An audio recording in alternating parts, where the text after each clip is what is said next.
कतो छे राम सन पाहुन कोनो धाम में, कतो छे सीता सन बहिन कोनो गाम में।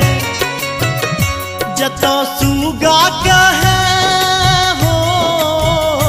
जतो सुगा कहे भोरे भोर सीताराम चले चले रमीता, अपन मिथिला धाम चले चले